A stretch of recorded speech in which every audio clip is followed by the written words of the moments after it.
Lake Charles waiting for the Amtrak train to arrive. Supposed to be on time. So far, we'll see. And then I'm catching the new Mardi Gras route from New Orleans over to Mobile, Alabama. Stay tuned for some exciting stuff. Join me on this week's episode as I take the Amtrak Sunset Limited to New Orleans, riding coach, share a meal with some new friends, delve into the history of the Sunset Limited, and give you a tour of where I stayed in NOLA that's close to the terminal for convenience.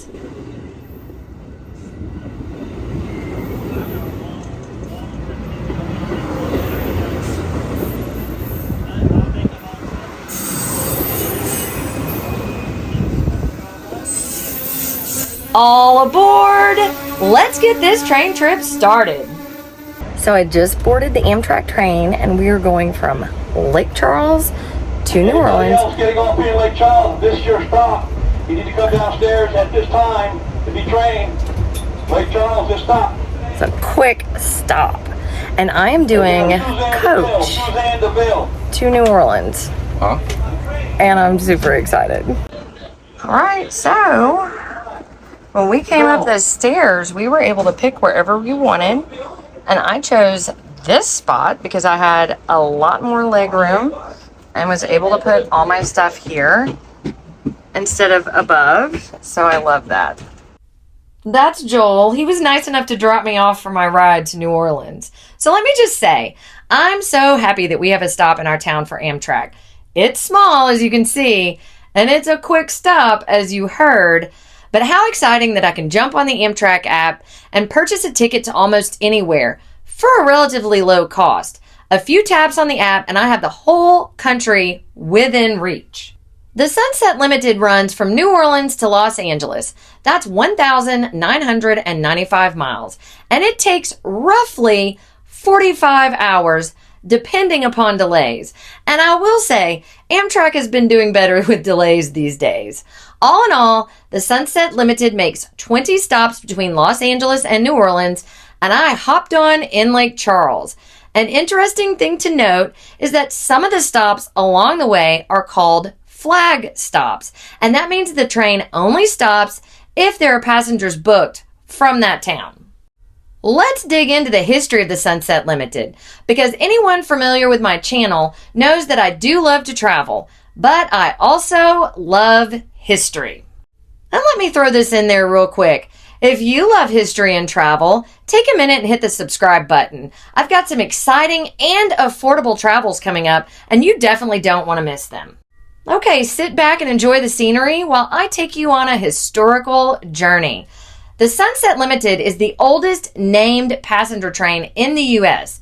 It began services in 1894 as the Southern Pacific Railroad, and its premier route was from San Francisco to New Orleans, and it has a remarkable history. The train was first launched as the Sunset Express, its name coming from the Sunset Route, which was initially built by the Galveston, Harrisburg, and San Antonio Railway, and the name Sunset symbolized the westward journey towards the setting sun, which is really kind of beautiful if you think about it. The southern route gave the Sunset a real advantage. While the northern transcontinental trains battled snow and steep mountain passes, the Sunset's path was an all-weather line, cutting across the Gulf Coast and the deserts of the Southwest, meaning few seasonal disruptions.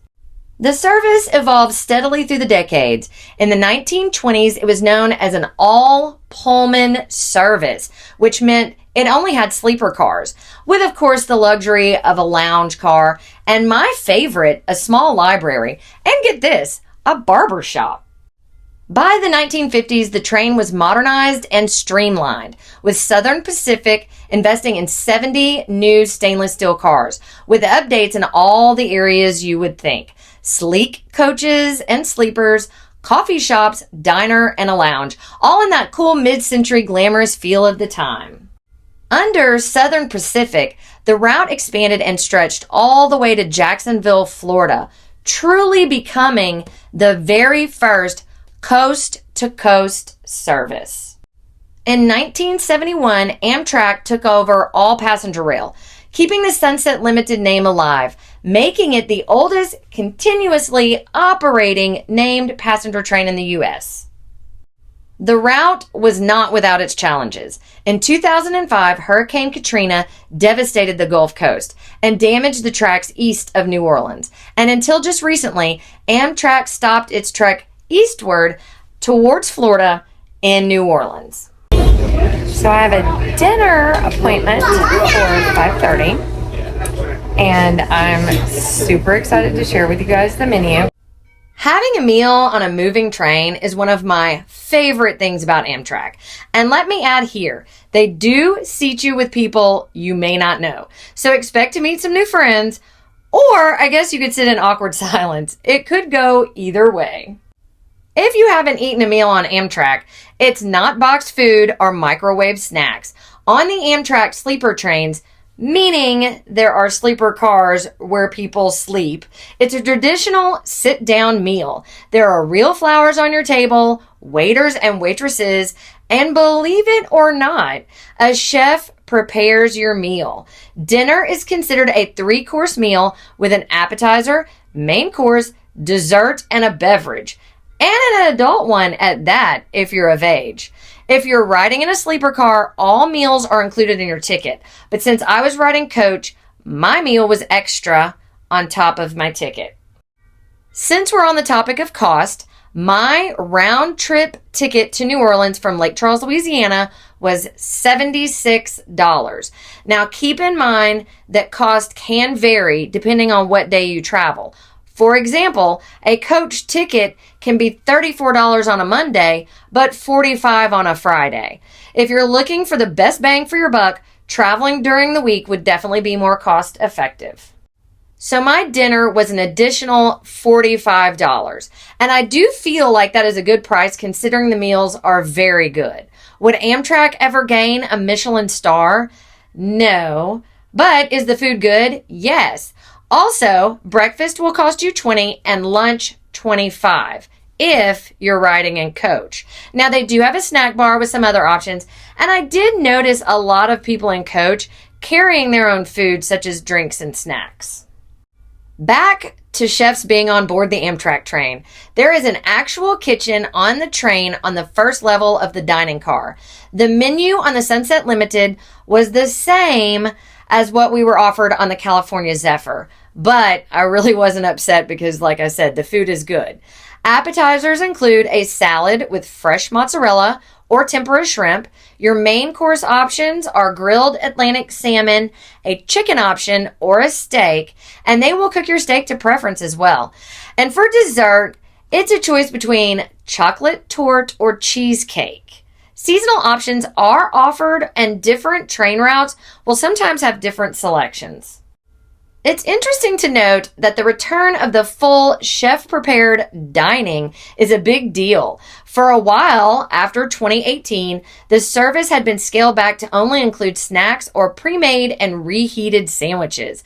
But in 2021, Amtrak brought back the true traditional dining car on Western long-distance trains. And it's really made the journey feel like a special occasion again. Whether you're waking up to French toast as the train rolls past the bayous of Louisiana, or ending your day with a steak dinner with the sunset in the desert as your backdrop, dining on the Sunset Limited isn't just about the food.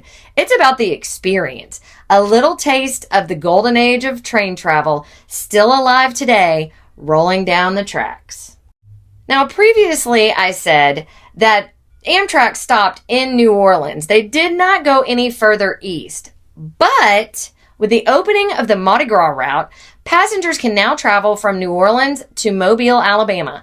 And what's even more exciting is that the Mardi Gras route runs twice a day instead of the Sunset Limited's 3 times a week. If you're excited about learning more about the Mardi Gras route, make sure to hit the subscribe button. I've got a trip coming up next week.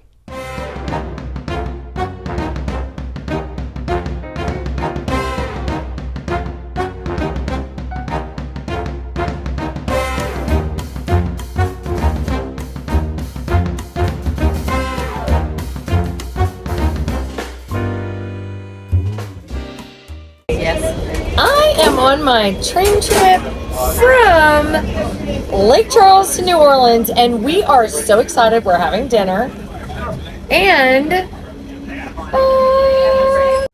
let me add here that I am sort of an introvert at heart, but on a train, I love to hear about where people are going and their stories. And those stories, their destinations, why they are traveling on a train, and their lives help make the train more than just a ride. It becomes a community. Let's get back to some history. And here's some that I never would have guessed, but unfortunately it's true, and I came across it while doing research on the Sunset Limited. And this might be interesting to some true crime buffs out there. So let's dig into the details. On October 9th in 1995, around 1:30 in the morning, the Sunset Limited was derailed on a remote stretch in the Arizona desert, about 60 to 70 miles southwest of Phoenix. The derailment was caused deliberately by saboteurs that removed 29 spikes holding one of the rails to the wooden ties, which shifted the rails and bypassed a signal system. 4 of the 12 passenger cars went off a bridge and into a wash about 30 feet below. Mitchell Bates, a sleeping car attendant, lost his life, and 78 people were injured, 12 seriously. And now here's where it gets a little bit more weird. A note was found at the site, typed, that was highly critical of the FBI and the ATF, referencing Waco and Ruby Ridge incidents. And it was signed, Sons of the Gestapo. Let's do a quick bathroom tour, and then I'll get back to this true crime story. Welcome to the bathroom on the Amtrak Sunset Limited, Lake Charles and New Orleans. So, right now, I'm going to give y'all a little tour of the bathroom. So you walk in, then, hey, and then, hey. Then, of course, there is the sink, toilet, and that's pretty much it. Also, I just kind of made I made a mistake, and while trying to flush the toilet, I accidentally called an attendant. If you haven't been on an Amtrak train, let me just say now that there are buttons to flush the toilet, and then there is also a button to call the attendant. I saw a yellow button, and so that's the one that I pushed on accident. Let's get back to the saboteurs of the Sunset Limited. First of all, if you're unsure of what Ruby Ridge or the Waco incident was, I'll put a few links in the comments if you'd like to read further. And let me just say here that even though the FBI launched a major investigation and a reward as high as $310,000 was offered, no one was ever arrested. The perpetrators remain unknown, and the group, Sons of the Gestapo, have never been heard from again, and the case remains unsolved. With over a century of service, the importance of the Sunset Limited goes beyond age. The Sunset route the train follows is the southernmost of the country's 3 major transcontinental gateways, and it played a major role in connecting regions that were previously difficult to reach. Many of the towns along the route were and are small and isolated, and developing slowly, and the South was left undeserved. The Sunset Limited filled a gap in transportation that was otherwise difficult to traverse efficiently.